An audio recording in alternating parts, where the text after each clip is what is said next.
안녕하십니까. 2020년 10월 15일 새벽 이펙트 시작하겠습니다.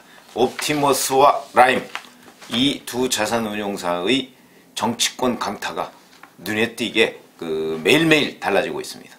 왜 그러냐면 이 사람들이 계속해서 청와대를 거론하기 때문이고, 그 다음에 그 청와대뿐만 아니고 민주당 인사, 이 사람들까지도 이 문건이든 문자 메시지든 이런 데에 수도 없이 등장합니다. 오늘 아침에 보면 라임 자산운용의 전주라고 알려져 있죠. 돈을 댄 사람, 김봉현 전 스타모빌리티 회장이라는 사람이 자기 지인 이런 사람들하고 문자 메시지를 한 게 있고요. 그 다음에 라임 자산운용의 펀드를 판매한 센터장이라고 하는 사람이 또 다른 사람한테 얘기했던 그런 내용들이 문자 메시지나 이런 각종의 증거로 다 나타나고 있습니다. 이거는 단순히 그냥 주장이 아닙니다. 예를 들어서 김봉현 전 회장이 법정의 증인으로 가서 강기정 전 정무수석한테 이강세 전 MBC 기자, 전 광주 MBC 기자를 통해서 5천만 원을 줬다, 이렇게 얘기한 거는 법정 증언이죠. 그거는 무슨 문자 메시지나 이거로 나오는 게 아닙니다. 그런데 지금 나온 건 문자 메시지로 나온 겁니다. 그냥 증거로 있습니다. 디지털 증거라고 하죠. 그 중에 한 두 개만 소개해드리겠는데 아주 리얼합니다. 작년 5월 26일 날 주고받은 건데, 김봉현 전 회장하고 후배 지인하고 후배 김봉현 회장이 이제 김기만이라는 이름을 쓰고 있다가 김봉현이라는 이름으로 바꿨는데, 그러니까 요때는 김기만이로 되어 있습니다. 이렇게 오전에 전화했었는가 이렇게 문자를 합니다. 그러니까 아마 전화를 하니까, 그러니까 네 회장님 이렇게 얘기하니까 김이 주일 예배 드리고 있었어, 주일 예배 드리고 있었지 이렇게 얘기하니까 이 사람이 이제 지인이라는 사람이 제가 교회를 안 다녀서 깜빡했습니다, 죄송합니다 회장님 이렇게 얘기합니다. 그러니까 김이 이제 김기만, 김봉현 전 회장이죠. 다른 특별한 일 있는 거이 아니고 이 호남 사람이기 때문에 아주 이 말 자체에도 완전히 진한 사투리를 씁니다. 있는 거는 아니고 이렇게 얘기하니까 후배라는 사람이 별일 아니고요, 증권사에 있는 친구랑 이틀 전에 통화를 했는데 그 친구 말이 요즘 여의도에 라임 돌려막기 한다고 소문 다 나서 조만간 사고 날 것 같다고 해서요. 그러니까 이렇게 얘기합니다. 김기만 씨가 히읗 좀 약간 웃습니다 이거죠. 고래 이렇게 얘기하면서 누구야 이제 이 후배 이름을 불러가면서 형이 알잖냐, 형이 일 처리할 때 경비 아끼는 사람이든가 이렇게 얘기를 합니다. 그러니까 경비 팍팍 써서 로비를 하기 때문에 걱정하지 마라 그렇게 얘기하면서 내가 교회를 왜 다니는지 알아? 이런 식으로 얘기하면서 이렇게 하느님이 봐준다 이런 개념으로 얘기를 합니다. 그러면서 금감원에도 민정실에도 다 형 사람이다, 그러니까 찌라시 소문 신경 쓰지 말고 일이나 열심히 해, 이런 식의 얘기를 합니다. 금감원, 청와대 민정실 다 형 사람이요 이렇게 얘기하고 있습니다. 그런데 실제 그 중에 한 사람, 근데 민정실이 아닙니다. 구속된 사람이 있습니다. 라임 김봉현 회장으로부터 돈을 받고 뒤를 봐준 사람, 김모 행정관이라는 사람이, 이 사람은 민정실이 아니고요, 경제수석실입니다. 경제수석실. 김모 행정관이라는 사람이 이 김봉현 전 회장하고 연배가 비슷하다고 해요. 그래서 자주 만나서 친구처럼 지내고 그러면서 뒤를 봐주고, 그 다음에 금감원이 라임 현장 조사를 나갈 계획서, 문서 이거를 빼서 김봉현 전 회장한테 준 혐의로 지금 징역 4년을 선고받고 감옥살이를 하고 있습니다. 그 사람은 경제수석실에 있는 사람입니다. 금감원에서 파견 나가 있는 사람이죠, 청와대로. 그런데 경제수석실에 있었고요. 그러니까 그 사람을 얘기하는 것인지 이 부분을 좀 검증해보자는 얘기입니다. 그 다음에 작년 6월 5일, 그럼 5월 26일로부터 얼마 안 있어서 6월 5일 날 또 후배하고 이제 문자를 하는데, 이 문자는 해외에 본부를 둔 겁니다. 아마 그러니까 텔레그램이나 이런 걸 얘기하는 것으로 보입니다. 이렇게 얘기합니다. 이 김봉현 전 회장이 형은 제일 높은 사람들하고 선을 댄다 이런 식으로 얘기를 합니다. 그러면서 민정수석, 정무수석 라인을 타고 있다 이렇게 문자 메시지를 합니다. 그럼 이때 민정수석과 정무수석은 누구냐? 민정수석은 조국이고 정무수석은 강기정입니다. 이렇게 얘기를 합니다. 그 라인을 타고 있다고 얘기를 합니다. 자, 그러면 또 하나 있습니다.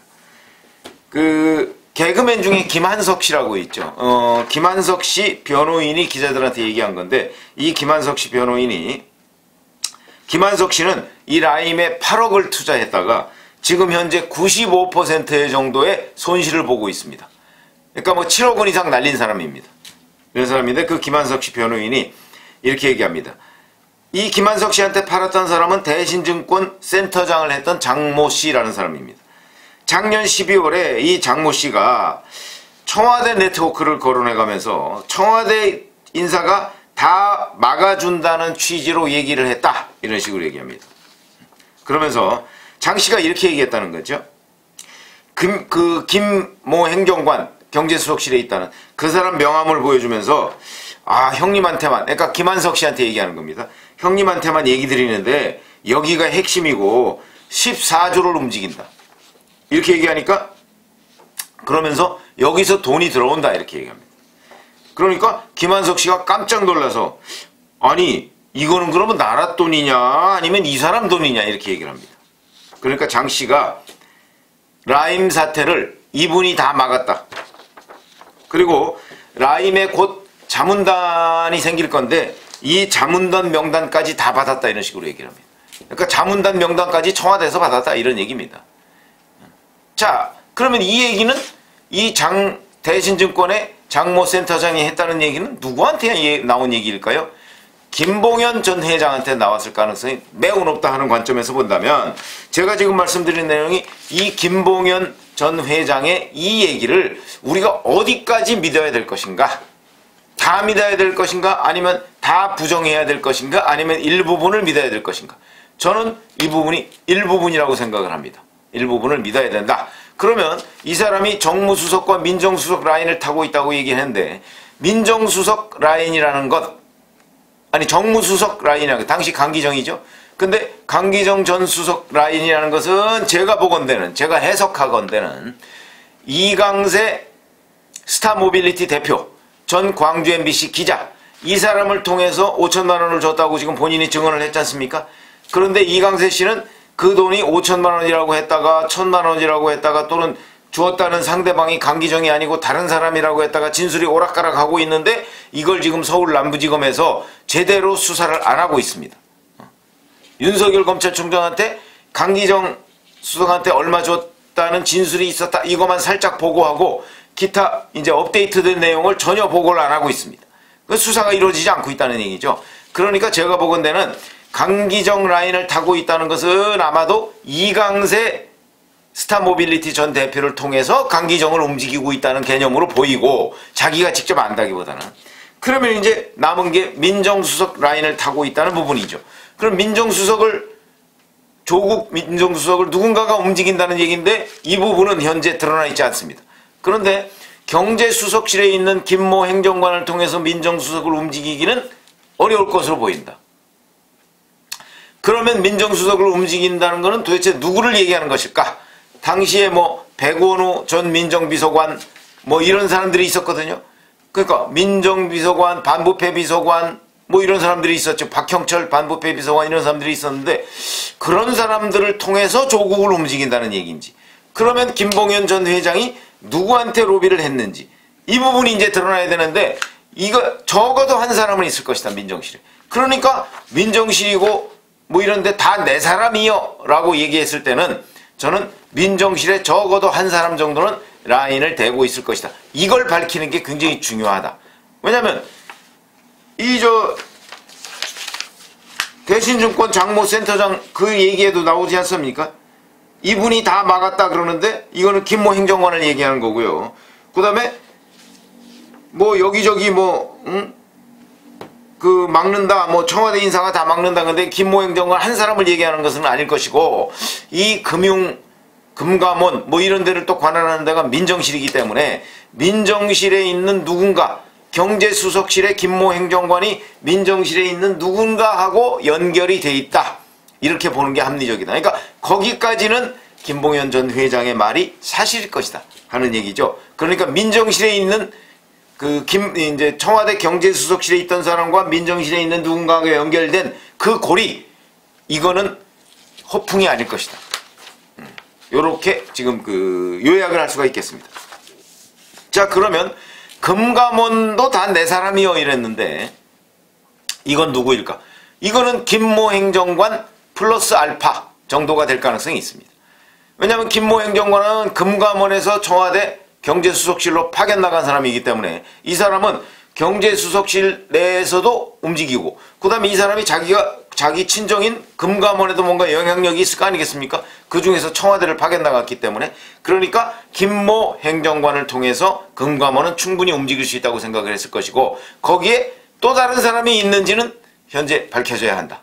그러니까 요약하면 김봉현 전 회장이 얘기하는 이런저런 후배들과의 문자 메시지 또는 대신증권 장모 센터장을 통해서 이 펀드를 사려는 구매자들, 이런 사람들한테 했던 얘기들, 이런 부분에 상당한 정도가 김봉현 전 회장한테서 거기가 진원지일 텐데, 이 진원지가 완전히 허풍이 아니고 김모 행정관, 이 사람이 일단 드러났고요. 청와대 김모 행정관은. 그 다음에 강기정 정무수석, 이 사람도 바로 이강세 전 광주 MBC 기자를 통해서 로비를 한 것으로 보입니다. 일단 강기정 전 정무수석도 돈은 안 받았다고 얘기를 했지만 이강세 전 기자를 만났다고는 얘기했거든요. 그러면 뭔가 얘기를 했을 것이다. 이렇게 이제 추정이 되고, 그렇다면 이제 그럼 나머진 다 허풍이냐? 그것도 아니다. 제가 보기엔 아니다. 금감원에 플러스 알파가 있을 수 있고, 민정실, 대통령 민정수석 비서관실, 그러니까 조국 민정수석이 있던 당시에 그 민정실에도 뭐 김모 행정관을 통하든 아니면 본인이 직접 하든 뭔가 적어도 한 명 정도, 한 명 플러스 알파가 있을 것이다. 그러니까 이런 얘기를 할 수가 있는 것이다. 이런 말씀을 드리고요. 그렇다면 지금부터 서울 남부지검의 수사는, 라임 자산운용 수사는 대략 다 끝났습니다. 그러니까 이거는 만약에 이루어진다면 재수사가 이루어져야 되는데, 그러니까 아니면 추가 수사가 이루어져야 되는데, 현재까지 윤석열 검찰총장도 이 부분에 관해서는 큰 관심을 보이지 않고 있거나 아니면 이게 내가 통제하기가 어렵다고 생각하고 있는 것으로 보입니다.